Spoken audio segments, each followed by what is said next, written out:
Hello everyone, how are you? Today we are going to start a very dynamic topic and a very dynamic subject for your lifetime. You know, that is economics. ये subject हमारे लिए बिल्कुल नया नहीं है. This subject is not new for all of us. ये subject हम लोग पहले पढ़ चुके हैं. We all have studied before. और इस सब्जेक्ट की बड़ी इंपॉर्टेंस है हमारे लाइफ में. बहुत इंपॉर्टेंट है. क्या इंपॉर्टेंस है कि इकोनॉमिक्स के बिना चार्टर्ड अकाउंटेंट, इकोनॉमिक्स के बिना कॉस्ट अकाउंटेंट, इकोनॉमिक्स के बिना इनकम टैक्स कंसल्टेंट किस काम का. देश दुनिया के बारे में अगर हमें पता नहीं चलेगा, आई रिपीट, देश दुनिया के बारे में अगर हमें पता नहीं चलेगा तो हम लोग सही डिसीजंस कैसे ले पाएंगे? नहीं ले पाएंगे सही डिसीजंस, है ना. एक लेकिन बड़ी इंपॉर्टेंट बात है, इकोनॉमिक्स आप इसी 6 महीने ही अब जिंदगी में सीए करिकुलम में पढ़ पाएंगे. क्योंकि इकोनॉमिक्स सीए इंटर में और सीए फाइनल में दोबारा नहीं पढ़ाई जाएगी. यानी पूरी जिंदगी के लिए अगर आपने इकोनॉमिक्स या उसका ज्ञान प्राप्त करना है तो सीए फाउंडेशन में ही प्राप्त करना पड़ेगा under the new course. Old course में क्या होता था, थोड़ी इकोनॉमिक्स पढ़ाई जाती थी सीए फाउंडेशन में और थोड़ी इकोनॉमिक्स पढ़ाई जाती थी सीए इंटर में. लेकिन अब पूरा कोर्स सीए फाउंडेशन में ही ले आए हैं. यानी कि जो 50 नंबर की इकोनॉमिक्स सीए इंटर और 50 नंबर की सीए फाउंडेशन में हुआ करती थी, वो पूरी एक साथ जोड़ के 100 मार्क्स की इकोनॉमिक्स अब हम कहां ले आए हैं? सीए फाउंडेशन में ले आए हैं. तो अभी आज पहला सेशन है. मैं आपको बहुत ज्यादा बड़ी बातें, बहुत ज्यादा बड़ी कहानियां, बहुत टफ टॉपिक्स नहीं टेकअप करूंगा. आज का फर्स्ट डे है और कई बच्चे क्लास में ऐसे बैठे होंगे ऑफ कोर्स जो साइंस साइड होंगे, या जिन्होंने अपने 12th में कंप्यूटर्स ले ली होगी, या जिन्होंने किसी कारणवश इकोनॉमिक्स नहीं ली होगी. वो सारे बच्चे इकोनॉमिक्स के बेस को तैयार करेंगे, उनकी इकोनॉमिक्स की नींव तैयार करेंगे हम लोग आज. तो इकोनॉमिक्स अभी पहले दो चार टर्न्स धीरे धीरे हौले हौले आगे बढ़ेगी. और फिर जब आधा चैप्टर, एक चैप्टर हो जाएगा, तब वो अपनी स्पीड पकड़ेगी. तो क्योंकि मुझे आपका बेस बनाना है. एक बार जब बिल्डिंग का बेस बन जाता है तो उसके ऊपर उसके फ्लोर्स जल्दी बन जाते हैं. नींव तैयार करने में टाइम लगता है. ठीक है, आइए शुरू करते हैं. Let's start with a very dynamic subject economics. और किसी भी सब्जेक्ट को जब पहली बार पढ़ते हैं हम लोग, आप देख रहे होंगे स्क्रीन पे, किसी भी सब्जेक्ट को जब पहली बार पढ़ते हैं, किसी भी सब्जेक्ट को, तो हमेशा उस सब्जेक्ट को हम शुरू करते हैं nature and scope of business economics के नाम से. या इकोनॉमिक्स ना पढ़ रहे होते हम लोग, साइकोलॉजी पढ़ रहे होते, कॉमर्स पढ़ रहे होते, बिजनेस स्टडीज पढ़ रहे होते, तो पहला चैप्टर का नाम क्या होता? Nature and scope of that particular subject. ठीक है ना. नेचर मतलब इकोनॉमिक्स का नेचर क्या है, स्कोप मतलब कहां तक जाएगी, क्या यूज करना है, and so on. Unit 1 introduction. आइए इंट्रोडक्शन पढ़ें. After studying this unit you will be able to explain the meaning of economics. Economics की मीनिंग क्या है, actual meaning of the word economics देखेंगे हम.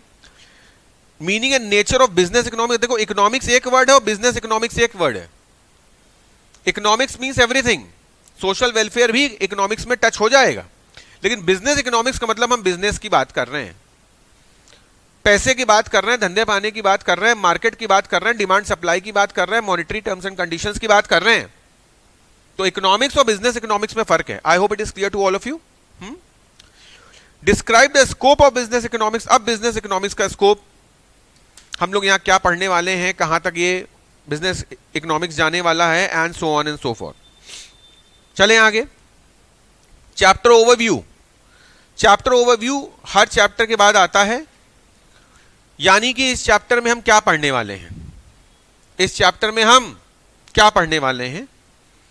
Number 1, nature and scope of business economics में हम लोग सबसे पहले कुछ डेफिनेशंस पढ़ेंगे इकोनॉमिक्स की। इकोनॉमिक्स की कुछ डेफिनेशंस पढ़ेंगे कि भाई इकोनॉमिक्स का मतलब ये है। एक डेफिनेशन नहीं पढ़ेंगे, एक से ज्यादा डेफिनेशंस पढ़ेंगे। जरूरत पड़ी तो मैं आपको कुछ डेफिनेशंस ऐसी भी पढ़ाऊंगा जो हो सकता है आपके मॉड्यूल में ना दी हो, क्योंकि वो अंडरस्टैंडिंग के लिए इंपॉर्टेंट है। आपको कोई डेफिनेशन रटनी नहीं है, मगअप नहीं करनी है, क्योंकि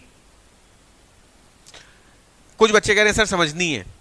मगअप इसलिए नहीं करनी है, समझनी तो ऑफ कोर्स है ही है, क्योंकि आपका पेपर एमसीक्यू है।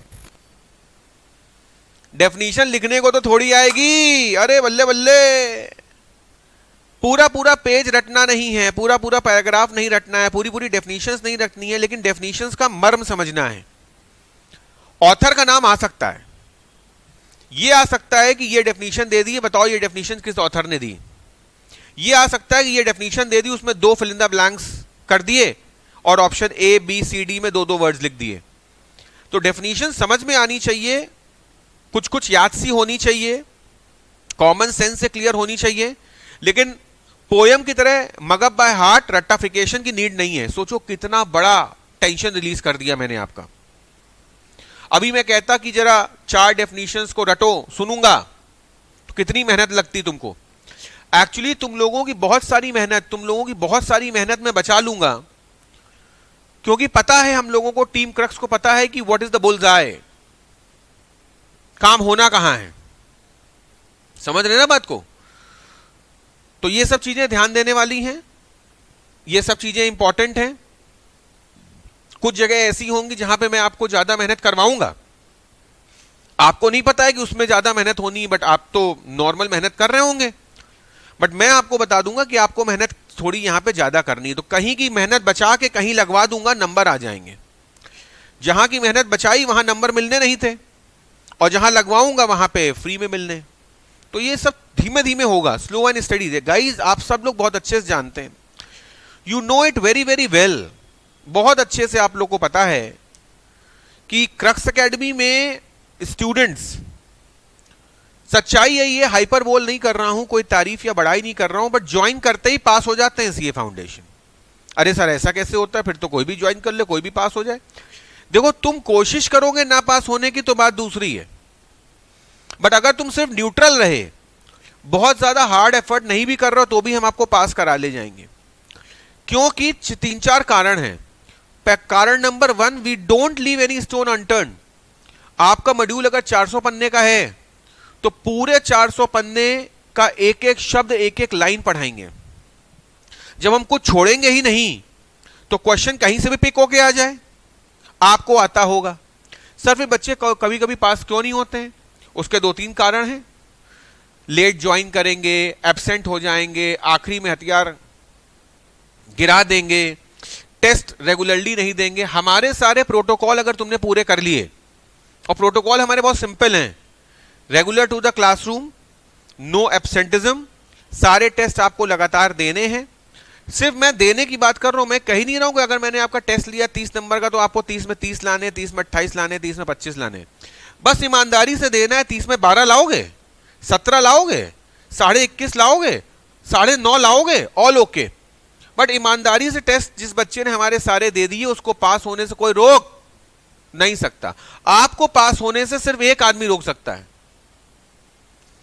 आपको पास होने से सिर्फ एक आदमी रोक सकता है, वो है आप खुद। और आपको पास होने से कोई रोक नहीं सकता। ये अभी नहीं, 1 महीने में आपको समझ में आ जाएगा। डेफिनेशन के बाद पढ़ेंगे हम लोग स्कोप। इकोनॉमिक्स का स्कोप क्या है? अभी फर्स्ट डे तो मैं आपको सिर्फ मॉड्यूल से ही पढ़ाऊंगा। सेकेंड, थर्ड और फोर्थ टर्न्स जब आने लग जाएंगे तो मेरे पास पूरे पावर पॉइंट्स रेडी हैं। इकोनॉमिक्स के क्या रेडी हैं? इकोनॉमिक्स के पूरे पूरे पावर पॉइंट्स रेडी हैं, पूरे पूरे चैप्टर के पावर पॉइंट्स रेडी हैं। तो मैं पावर पॉइंट से भी आपको पूरा पूरा पढ़ाऊंगा, रिवाइज करवाऊंगा। तो पहली बार की टीचिंग में ही आप इकोनॉमिक्स पढ़ लेंगे। कितनी बार? 2 बार तो टीचर से, 1 बार मॉड्यूल से और 1 बार पावर पॉइंट से। फिर 1 बार आप इकोनॉमिक्स पढ़ेंगे घर जाके ऑन डे। भाई आज मैंने अगर 3 पेजेस पढ़ाए तो घर जाके 3 पेजेस रिव्यू करोगे ना, तो तीसरी बार तब पढ़ लोगे। फिर जब 1 बार टेस्ट लेंगे तो चौथी बार तब पढ़ लोगे, और 1 बार पढ़ लोगे मेन एग्जाम से पहले, एक बार पढ़ लोगे मेन एग्जाम से पहले, समझ रहे हो ना? तो सोचो जो बच्चा एक पेज 5 बार पढ़ लिया वो एग्जाम में क्वेश्चन क्यों नहीं कर पाएगा? वो सिर्फ तब नहीं कर पाएगा क्योंकि उसका छूटा होगा, या तो वो एब्सेंट होगा या उसने वो चैप्टर छोड़ा होगा। सारे फॉर्मूले सेट है आपको पास करने के, सारे फॉर्मूले सेट हैं आपको पास करने के। आइए शुरू करते हैं। स्कोप में 2 स्कोप्स हैं, एक माइक्रो इकोनॉमिक्स है और एक मैक्रो इकोनॉमिक्स है। नेचर में आ जाएं, इकोनॉमिक्स इज अ साइंस। किसी भी सब्जेक्ट को साइंस कब कहते हैं मैं बताऊंगा अभी आपको, बहुत बढ़िया तरीके से आपको इसके नोट्स दूंगा। इकोनॉमिक्स में आपको एक रजिस्टर बनाना पड़ेगा, ठीक है ना? Based on micro economics, economics का नेचर क्या है? Economics incorporates elements of macro economics also. तो एक वर्ड हो गया माइक्रो जो हमें पढ़ना है, एक वर्ड हो गया मैक्रो जो हमें पढ़ना है।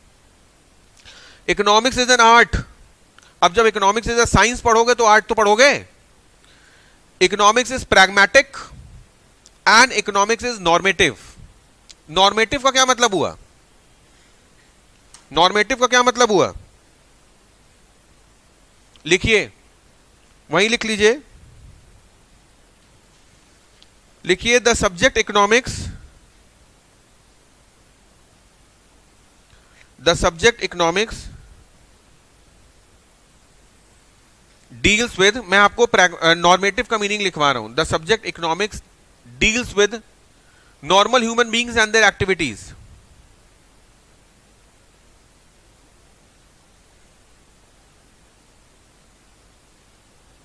इसलिए उसको कहते हैं क्या? Normative.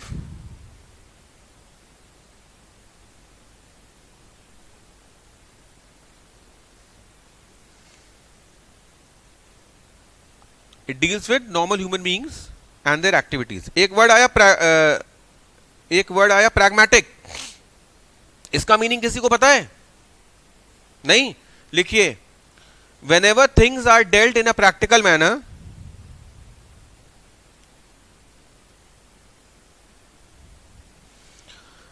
whenever things are dealt in a practical manner,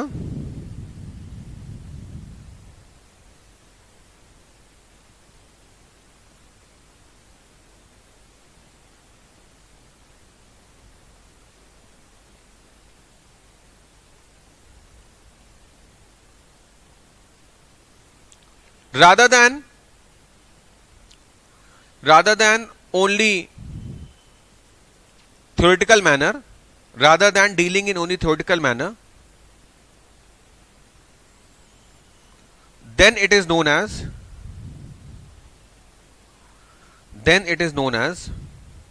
pragmatic।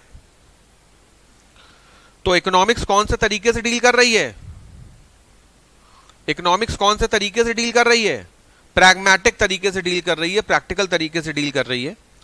और इकोनॉमिक नॉर्मेटिव तरीके से डील कर रही है। नॉर्मेटिव मतलब normal rules and regulations like normal human beings. कोई अनोखा काम नहीं कर रही है, कोई रॉकेट साइंस नहीं कर रही है। तो नॉर्मल तरीके से डील कर रही है इन अ प्रैक्टिकल मैनर। अगर इन दोनों शब्दों को एक साथ ले ले, नॉर्मल तरीके से डील कर रही है ना प्रैक्टिकल मैनर, तो प्रैग्मेटिक और नॉर्मेटिव वर्ड्स आ जाएंगे। I hope everybody is clear. Next है basic economic problems. Basic economic problems क्या हैं? देखो, ऐसा है किताब में जो चीजें दी हुई हैं हमको पता है, लेकिन हमें चीजों को समझना है इन अ नॉर्मल मैनर। आप मान लीजिए चार्टर्ड अकाउंटेंट बन गए, कंपनी सेक्रेटरी बन गए, मास्टर्स कर ली, इनकम टैक्स कंसल्टेंट बन गए, एमबीए कर लिया, ऑल ओके। मान लो तुम्हारे पास कैपिटल की कमी नहीं है, एक प्रॉब्लम मैंने तुम्हारी सॉल्व कर दी, फाइनेंस मैं प्रोवाइड कर दूंगा, I am your big bro. Finance की प्रॉब्लम नहीं। अब ये बताओ, तुम्हें अगर कोई फैक्ट्री खोलनी है, बिजनेस करना है जॉब करने की बजाय, फैक्ट्री खोलनी है, बिजनेस करना है जॉब करने की बजाय, तो सोच के बताओ, मैंने तुमको 30 सेकंड दिए, 30 सेकंड दिए, कौन सा बिजनेस चालू करोगे, किस चीज का प्रोडक्शन मैन्युफैक्चरिंग चालू करोगे, सोच के बताओ। इतना सोच के बताना कि मैं क्रॉस क्वेश्चन करूंगा कि भैया ये इसमें नया क्या है, ऑलरेडी जो दिग्गज बैठे हुए हैं उनको पीछे कैसे कर पाओगे, ये सब पूछूंगा। बताओ काय की फैक्ट्री खोलोगे?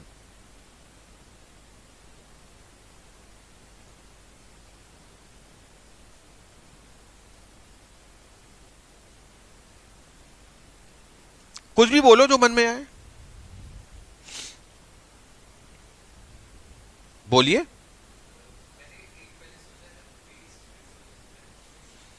एक बच्चे ने कहा sir waste resource management, waste resource management करेंगे यानी कि शहर में जो भी कूड़ा वगैरह है उसको इकट्ठा कर लेंगे, इकट्ठा करने के बाद उसको छानेंगे बीनेंगे, प्लास्टिक अलग कर दी, कचरा अलग कर दिया, मेटल अलग कर दिया, लोहा अलग, कांच अलग, कपड़ा अलग, वेस्ट अलग कर करा के उसको ये प्रोसेस करेंगे।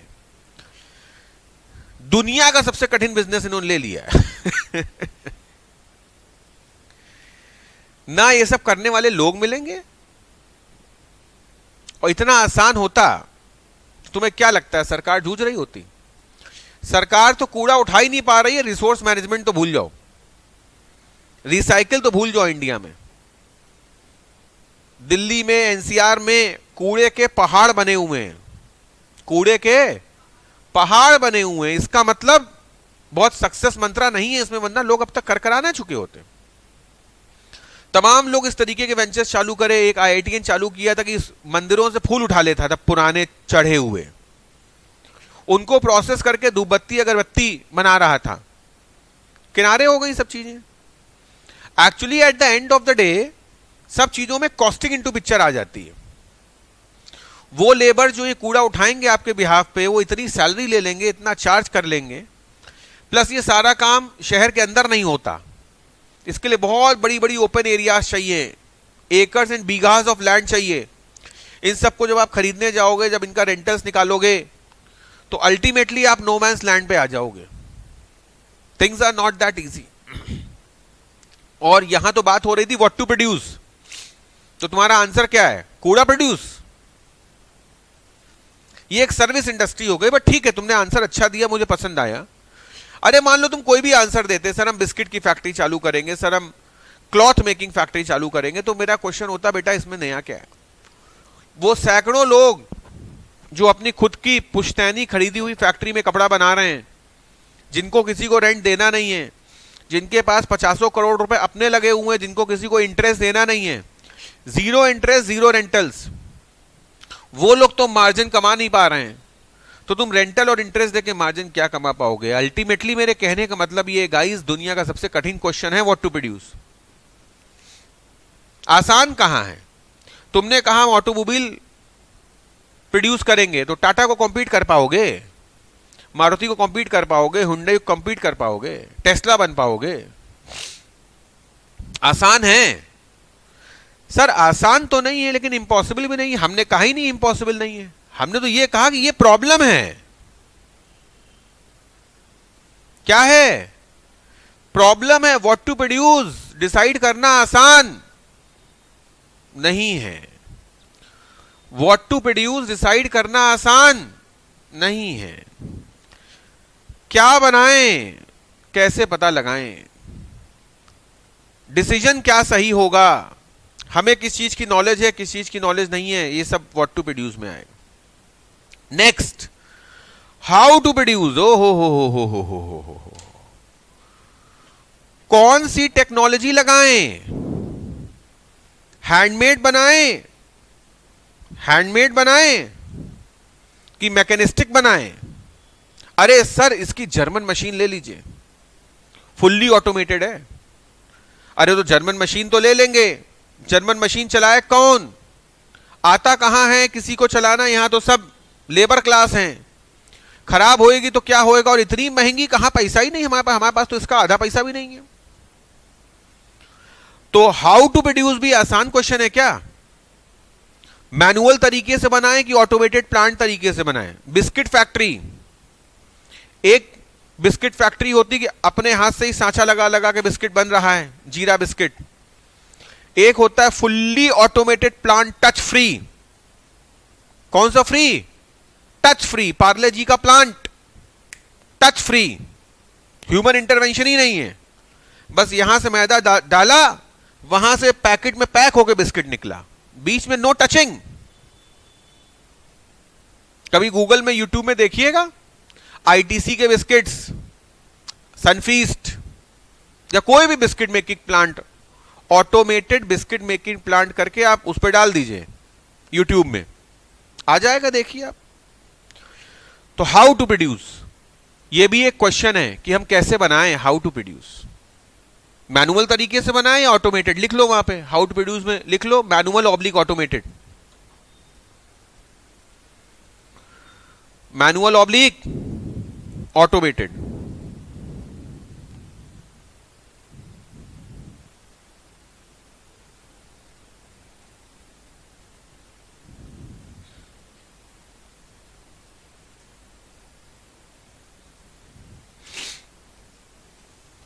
फॉर whom टू प्रोड्यूस, हमारा टारगेट कस्टमर कौन है।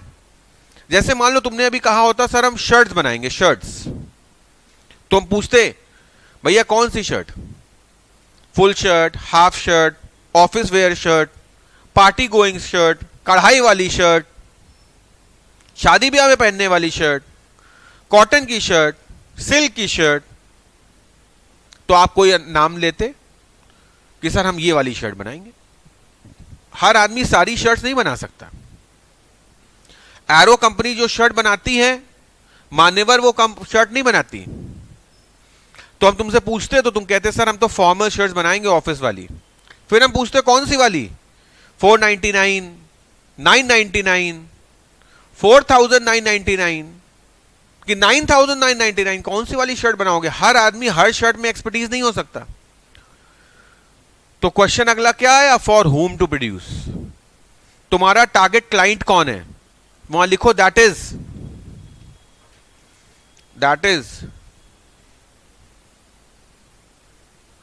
हु इज द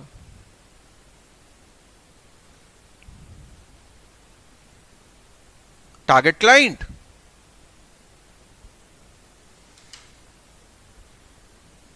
जैसे आपने कहा कि हम लेंस कार्ड चश्मे बनाएंगे, तो हमने कहा who is your target client. तो इन्होंने कहा सर टारगेट क्लाइंट हमारा बहुत मध्यम वर्गीय आदमी है, हम वो 10,000 वाला चश्मा नहीं बना रहे हैं, हमारे पास है अवेलेबल, और हम 200 वाला भी नहीं बना रहे हैं।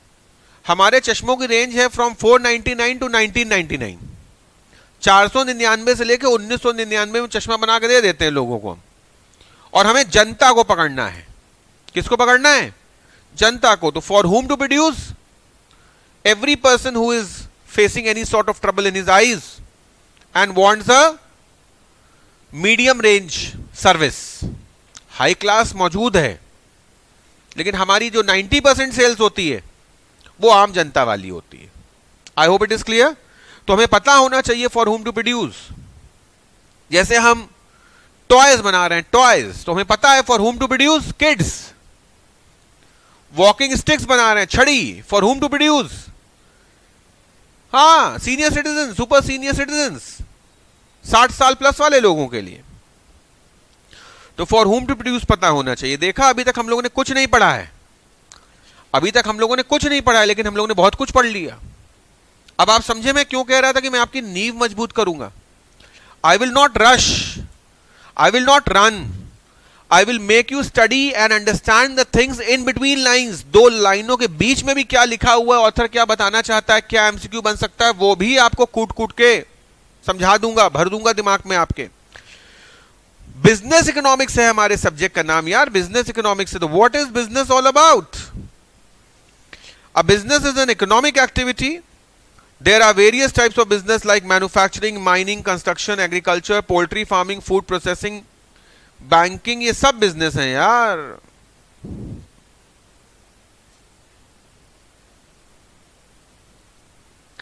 Each one of these business represents activities transforming a set of inputs. We can say creation of net value added is the basic objective. By output we refer to different types of goods and services. Producer goods, capital goods, private goods, public goods, merit goods। आइए इन सब का meaning बताता हूं। पहला consumer good, पहला consumer good वो goods जो consumer तुरंत लेके कंज्यूम करके खत्म कर देता है। हेयर ऑयल, शैम्पू, टूथपेस्ट, कपड़े, जूते, ये सब कंज्यूमर गुड्स हैं। Producer goods are those goods which are used to produce further. लिखो वहां पे, किताब में लिख लो, प्रोड्यूसर गुड्स में लिखो those goods which are used for further manufacturing and further production, which are used for further manufacturing and further production, are known as producer goods.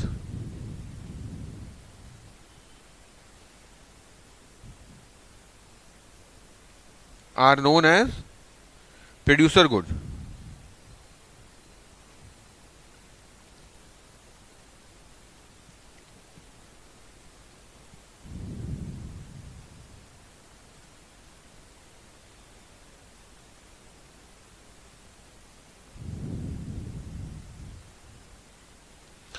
Capital goods like plant and machinery. Private goods होते हैं वो goods जो private कंपनियां, private लोग use कर रहे हैं। हमारे घर की बिल्डिंग प्राइवेट गुड है, लेकिन मेट्रो पब्लिक गुड है।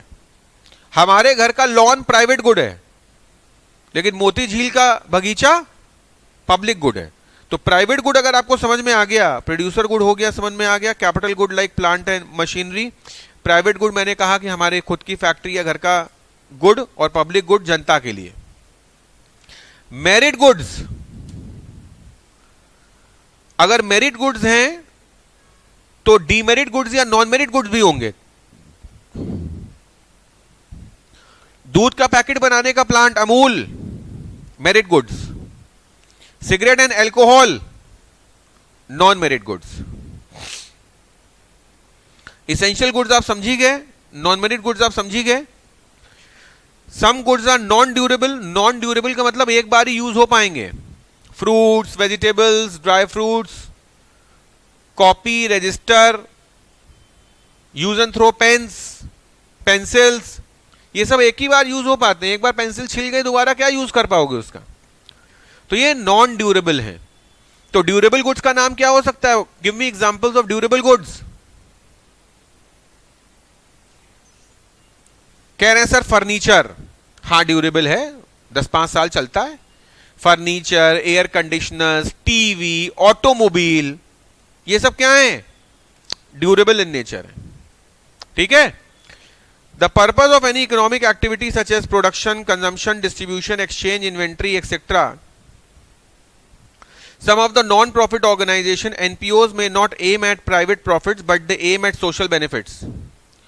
In context of all economic enterprises, what to produce, when to produce, for whom to produce, why to produce, ये सारे questions हम लोग अभी take up कर रहे थे.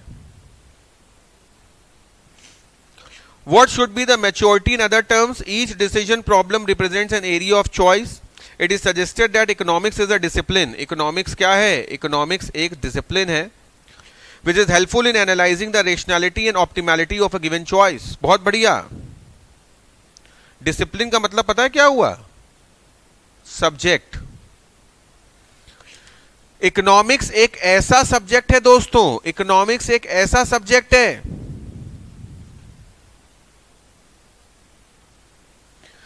जो कि हेल्पफुल है इन एनालाइजिंग द रेशनैलिटी। रेशनैलिटी का मतलब लिखिए वहां पे normality.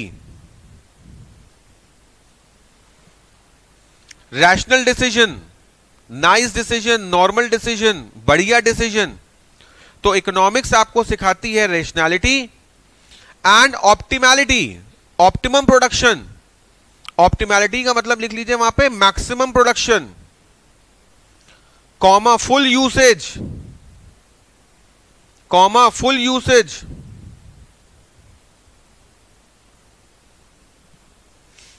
Of a given choice, of a given choice.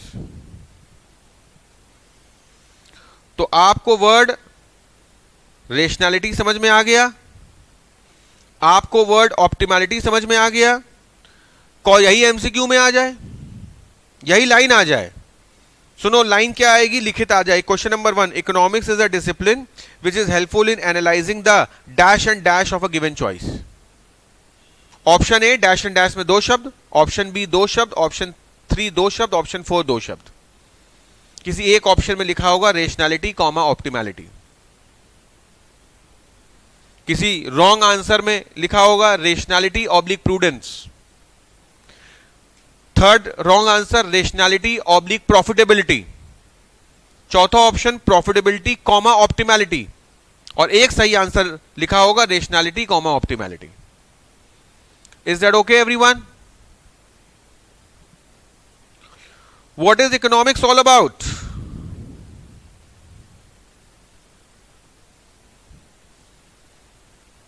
What is economics all about? The term economics owes its origin to the Greek word oikonomia. Very nice. Greek word oikonomia, which means household. यानी कि घर की accounting. घर की accounting को क्या कहते हैं हम? ओइकोनोमिया, वहां से आया है word economics. In 19th century, economics was known as political economy. The book named an inquiry into the nature and causes of wealth of nations, 1776, also known as The Wealth of Nations by Adam Smith, is considered as the first modern book of economics. बनमाशी पे अगर उतरा institute और आपकी मौज लेने पे आ गया तो क्वेश्चन क्या देगा? एक छोटा सा झलक दिखाते हैं आपको क्वेश्चन का। आपने पैराग्राफ याद कर लिया, क्वेश्चन पूछा the book written by mister Adam Smith in 1776 which was usually abbreviated as the Wealth of Nations and was the first modern work of economics is known as। Option क्या देंगे? सुनो, option देंगे nature and causes of money of Nations, nature and causes of health of Nations, wealth को health कर दिया, causes and nature of wealth of Nations, और चौथा option nature and causes of wealth of nation. चारों option सुने सुने से लगेंगे। अबे हाँ यार यही नाम तो था। तुम याद करके क्या कहते? 1776 1776 1776। तुम याद करके क्या कहते? Adam Smith Adam Smith Adam Smith. तुम याद करके क्या गए थे? ओइकोनोमिया, स्पेलिंग भी याद करके गए थे ओइकोनोमिया की। और आया क्या? उसी पैराग्राफ से जो पैराग्राफ तुम 5 बार पढ़ गए थे। कठिन यहां हो जाता है।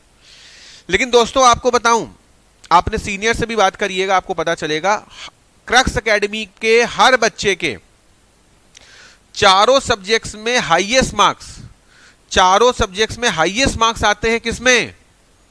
इकोनॉमिक्स में ही। इतिहास है। मैं ये नहीं कह रहा हूं कि आपके भी हाईएस्ट इकोनॉमिक्स में आएंगे, चाहे जो कर लो अकाउंट्स में नहीं आएंगे, मैथ्स में नहीं आएंगे, आ सकते हैं। लेकिन एक्चुअली इकोनॉमिक्स को पढ़ने का नजरिया इतना स्ट्रांग रखूंगा, जैसे आप देख रहे हैं कि एक पैराग्राफ में ही सर आपने हमारी आंखें खोल दी। अब आपको पता चल गया कि आपको पैराग्राफ पढ़ना कैसे है, आपको पता चल गया कि आपको पैराग्राफ पढ़ना कैसे है। चीजें आसान नहीं है, आसान नहीं है। Before we start with the meaning of business economics, it is important for us to understand what economics is all about. I repeat, it is important for us to understand what is economics all about.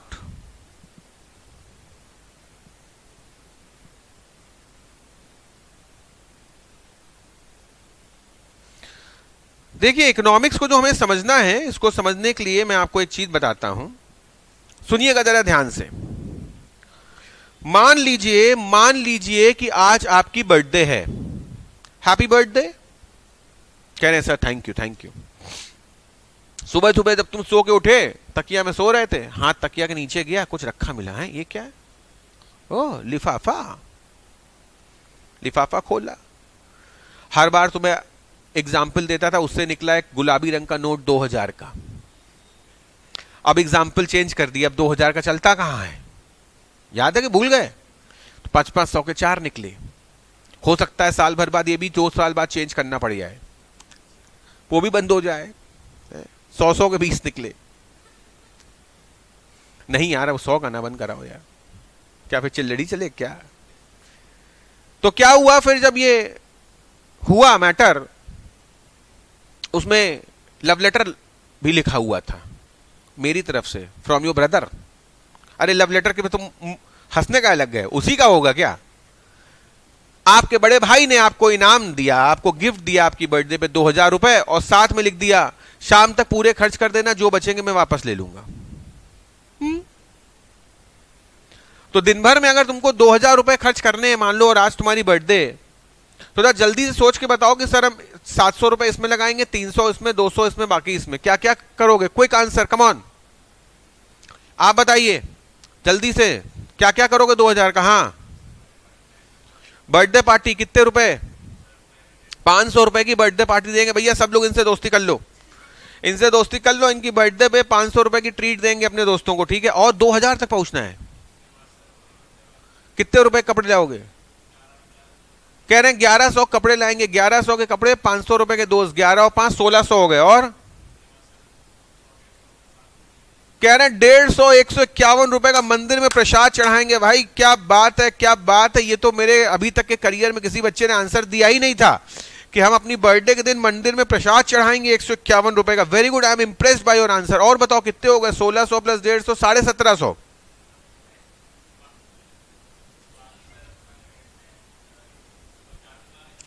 बहुत बढ़िया answer, बहुत बढ़िया answer, I am impressed. कह रहे हैं sir 250 रुपए bank account में जमा कर दूंगा, सेव कर लूंगा फ्यूचर के लिए, हो गए 2000 रुपए। बहुत बढ़िया आंसर। मुझे इनके 4 आंसर्स बहुत अच्छे लगे, इन्होंने 2000 का बाइफर्केशन दिया। और कोई बच्चा दे? भाई साहब आप दीजिए आंसर, हाँ जल्दी, क्विक, जैसे इसने खटाखट आंसर दिया, जल्दी बोलो। कह रहे सर मेरे पास कोई इतना टेंशन ही नहीं, मैं सारे पैसे दोस्तों पे उड़ा दूंगा, लुटा दूंगा। भैया इनका भी नाम लिख लो अपनी फ्रेंड लिस्ट में, ये पूरे 2000 रुपए अपने दोस्तों पे कह रहे लुटा देंगे। हैं भैया, ये कौन सा तरीका इन्होंने बताया? भाई इकोनॉमिक्स से रिलेटेड भी आंसर दीजिए। मैडम आप बोलिए, ऐसा आंसर नहीं दीजिए, कुछ बाइफर्केशन थोड़ा सा दे दीजिए। अमाउंट, अमाउंट, मुंह से अमाउंट बोलिए केवल, कि इतने रुपए की हम शॉपिंग करेंगे अपनी बर्थडे के दिन, और इतने रुपए का ये, इतने रुपए, ऐसे आंसर खटाखट दीजिए, सोचिए मत इतना, बाकी लोग सोच लीजिए। 1500 पर्सनल शॉपिंग,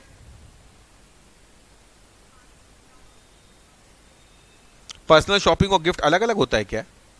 कह रही है सर 500 रुपए की पर्सनल शॉपिंग करेंगे, और कह रही है सर 1500 की पर्सनल शॉपिंग करेंगे, 500 रुपए का अपने लिए गिफ्ट खरीद लेंगे, हो गए 2000 रुपए। Very self centred answer, but ठीक है, चलो उनकी चॉइस है, अपनी अपनी चॉइस है, ठीक है। या मैडम एट द लास्ट आप बताइए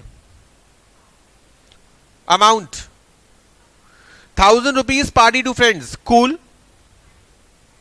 500 बैंक में डिपॉजिट कर लेंगे। अब इनको समझ में आ गया कि भैया डिपॉजिट करने में साथ तारीफ कर रहे हैं, 500 रुपए इन्होंने बचा लिए, चलो खैर कोई बात नहीं। हाँ 500 मम्मी को भी गिफ्ट करेंगे। अरे बाप रे, ये तो दूसरे दुनिया की हैं। लोग मम्मी से गिफ्ट लेते हैं और इनके भाई ने इनको गिफ्ट दिया, भाई से गिफ्ट लेके मम्मी को 500 दे रही। वाह भाई वाह, सच ग्रेट चाइल्ड।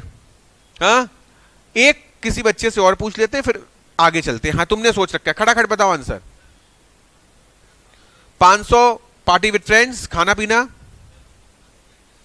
1500 इन्वेस्ट कर देंगे। अरे बाप रे बाप, ये म्यूचुअल फंड और शेयर मार्केट वाले आदमी आ गए, कह रहे हैं 1500 रुपए की एफडी बना लेंगे या इन्वेस्ट कर लेंगे, 500 रुपए का दोस्तों के साथ कर लेंगे। खैर बहुत अच्छी बात है, सबने अपने अपने आंसर्स दे दिए। कुछ लोग के मनों में कुछ ख्वाहिशें होंगी। एक आध बच्चों ने तो मुझे ये तक आंसर दिया, सर 200 का पेट्रोल भरा लेंगे, 400 का रिचार्ज कर लेंगे।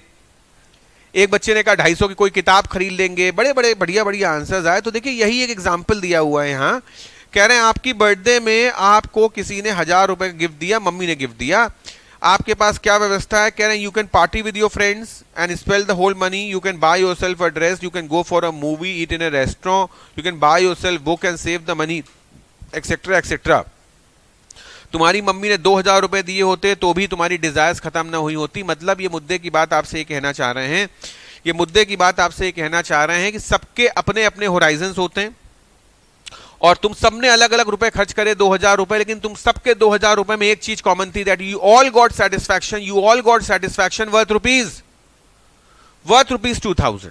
सेव भी किया तो सेटिस्फैक्शन मिला ना, प्रसाद भी चढ़ाया भगवान का तो सेटिस्फैक्शन मिला ना, मम्मी को भी दिए तो सेटिस्फैक्शन मिला ना, तो सबको सेटिस्फैक्शन 2000 रुपए का कॉमन है, ऐसा ये कहना चाह रहे हैं कि सब लोग सेटिस्फाई अपने आप को कर रहे हैं उतने ही रुपए के बराबर, ये कॉमन चीज आ गई।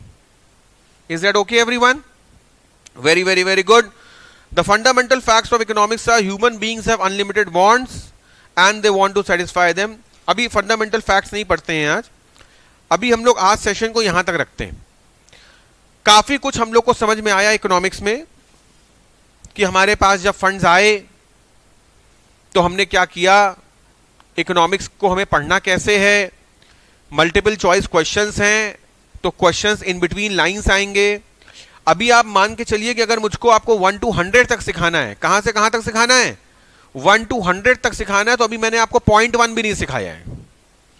जब चैप्टर नंबर 1 पूरा होगा तब आप 1 सीखोगे 1, फिर जब चैप्टर नंबर 2 पूरा होगा तो आप 5 तक पहुंच पाओगे, चैप्टर नंबर 3 पूरा होगा तो 15 तक पहुंच पाओगे, चैप्टर नंबर 4 पूरा होगा तो 30 तक पहुंच पाओगे, चैप्टर नंबर 5 जब पूरा होगा तो 50 तक पहुंच पाओगे, तब 10-10-10-10 आगे करके टोटल चैप्टर्स कितने हैं? इंडेक्स में देखो टोटल चैप्टर्स कितने हैं, 10 हैं। तो बस तब कहीं जाके 10 चैप्टर्स में आप 100% तक पहुंच पाएंगे। समझ रहे हैं? तो भले ही आज का सेशन थोड़ा सा शॉर्ट है, लेंदी नहीं है, बहुत सारे पेजेस कवर नहीं हुए क्योंकि आज पहला टर्न था। अगले टर्न से आपके सेशन की क्वालिटी बढ़ेगी, क्वांटिटी बढ़ेगी, ड्यूरेशन बढ़ेगी, and slowly and gradually we will proceed further. Next turn पे जब आप आइएगा तो इतने पेजेस यहां तक के, कितने 3-4 पेज तो हो गए होंगे, 1.3, ये 3 पेजेस आप लोग रीड करके आएंगे। Alright everyone, thank you very much, that's all for the day, take care.